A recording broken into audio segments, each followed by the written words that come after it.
Alors, le système solaire s'est formé il y a 4,5 milliards d'années et l'humanité, quant à elle, elle n'a que 2,5 millions d'années. Alors tout ça, c'est un peu difficile à comprendre, hein. Donc je vous propose de réduire l'âge de l'univers de 14 milliards d'années à une année scolaire. Alors le Big Bang, ce serait le 1er septembre, quand on a commencé l'école.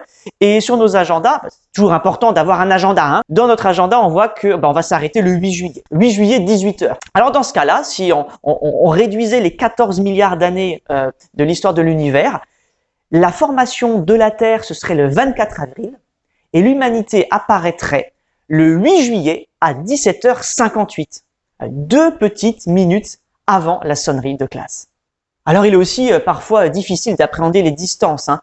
La Lune est à environ 350 000 km de la Terre, le Soleil à 147 millions de kilomètres, et l'étoile la plus proche, outre le Soleil, Proxima du Centaure, est à 4,2 années-lumière.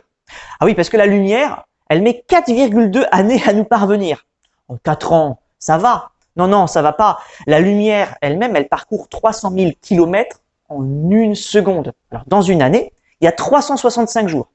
Chaque jour compte 24 heures, chaque heure compte 60 minutes et chaque minute 60 secondes. Donc, en un an, la lumière, elle parcourt donc 300 000 fois 365 fois 24 fois 60 fois 60, 9,5 milliards de kilomètres. 9,5 10 puissance 9 kilomètres. Hein, le milliard, il y a 9 zéros. Donc, notre galaxie, qui est à environ 2,5 millions d'années-lumière de la galaxie la plus proche, Andromède, eh bien, ça veut dire qu'elle est à 2,5 millions fois 9,5 milliards, 2,4 10 puissance 16 kilomètres. Ce sont des chiffres absolument horribles, on ne peut pas se les représenter. Donc, je vous propose, c'est là encore, de réduire les distances pour avoir un peu une image. La Terre, elle fait environ 12 000 km de diamètre. Alors, je vous propose de la réduire à la taille d'un grain de riz. Le grain de riz fait à peu près 5 mm.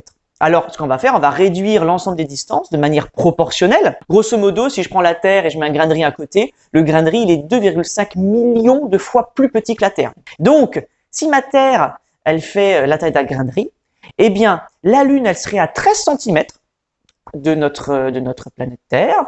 Le Soleil serait à 57 mètres et Proxima du Centaure serait à 15 000 km. C'est l'équivalent de au-delà, en fait, de la Terre, hein, de l'autre côté de la Terre.